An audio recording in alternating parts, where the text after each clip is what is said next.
This video has been sponsored by Beltline Hobbies and by the Canfield and Wooster train shows, Saturday, February 15th and Saturday, March 15th, 2025.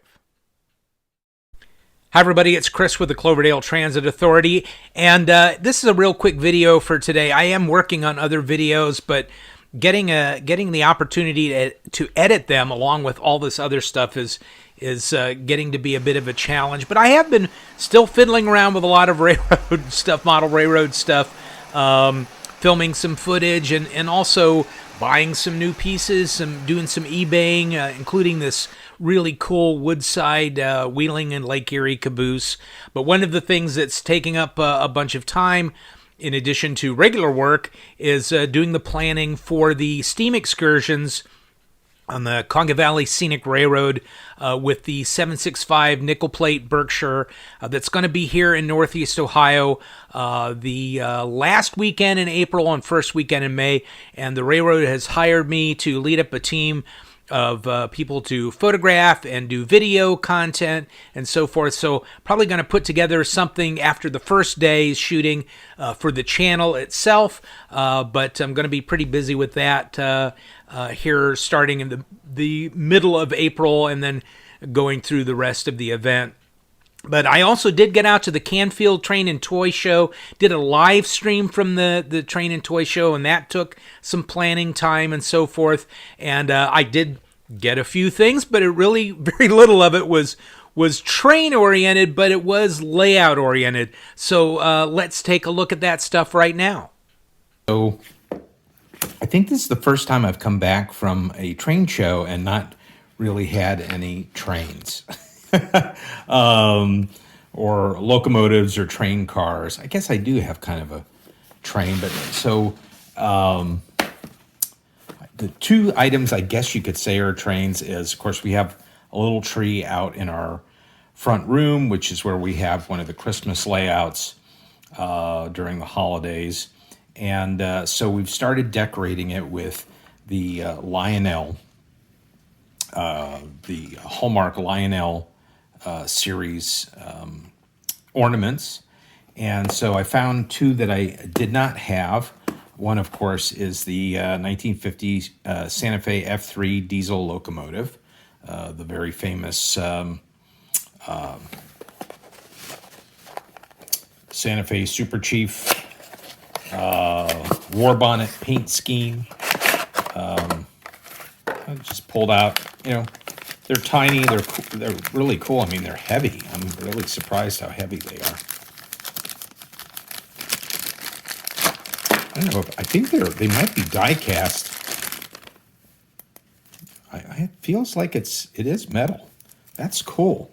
So I've got several steam locomotives and I've got a GG1, but of course we have this under our tree on the layout under the tree this year, the Lionel Santa Fe Super Chief starter set that my wife got me.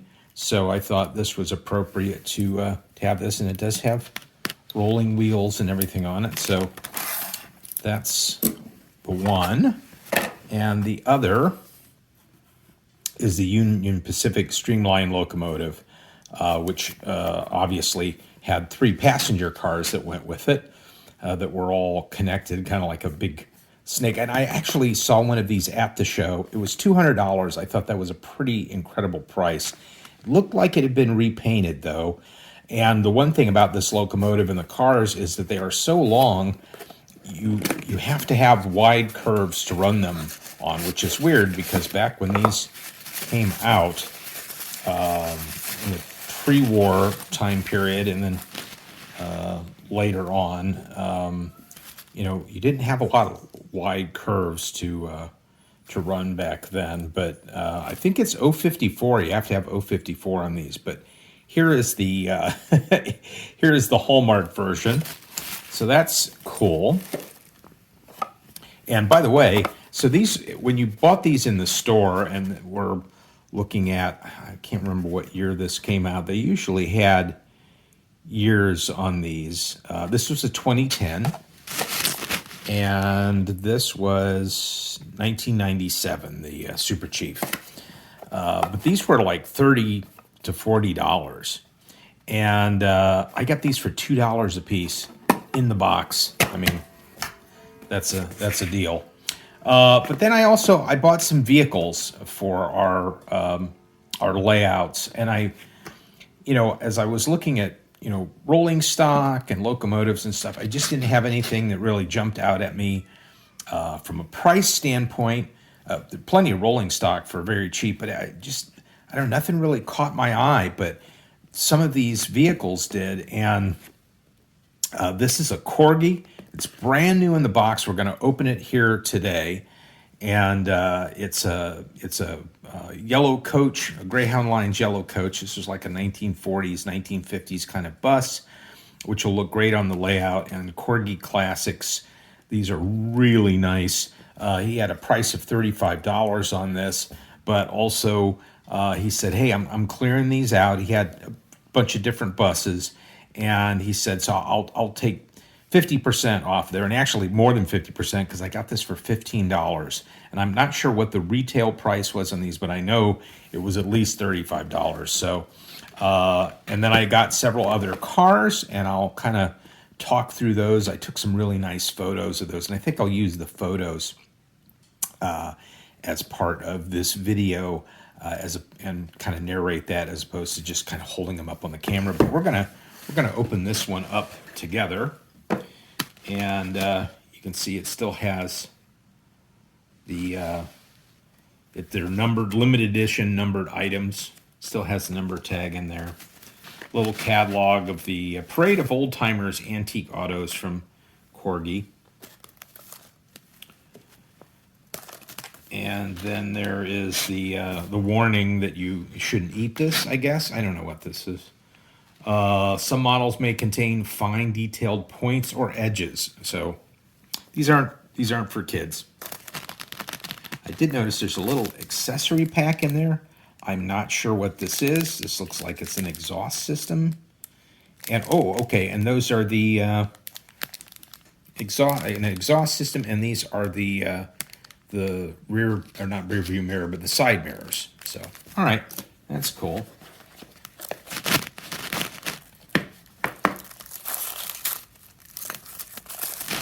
Still see that it's got the paper on it, which is going to get, it's so thin, it's going to get destroyed. You can't really take it off and maintain it. It's probably not going to go back in the box anyway. It's going to go right on the layout in the solarium, which is still the Christmas Village. Wow, look at that. That is nice.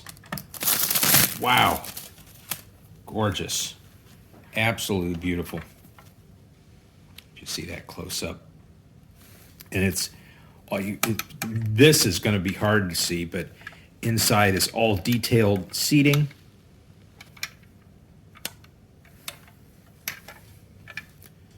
And so so there's a couple of little holes there for the side view mirrors, and I think that's an exhaust system. I'm not sure exactly where that goes, but I will check it out. But yeah, we'll get these on the layout and have this parked up there by our passenger platform. That's going to look really great. So these are all 4.0 scale, and I guess O gauge too.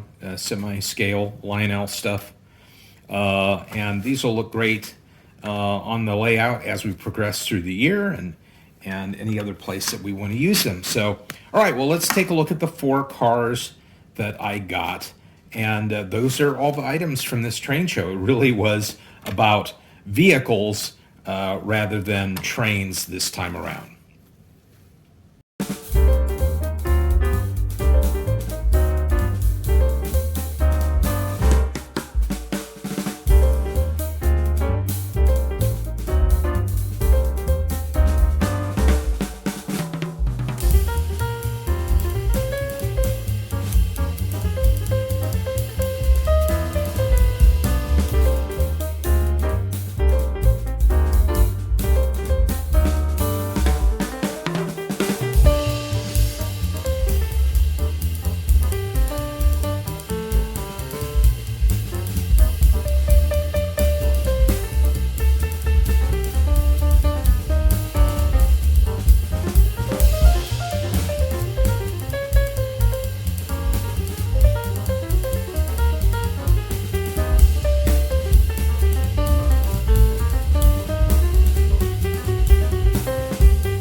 So there you have it. You know, I didn't really go to the Canfield Train Show thinking about buying O-scale vehicles for our temporary layouts or our future permanent layout, but I saw that bus and all of a sudden I thought, you know, I'm going to kind of keep my eye out for this because I know the type of vehicles and the time period of vehicles I'd like to have on the layouts.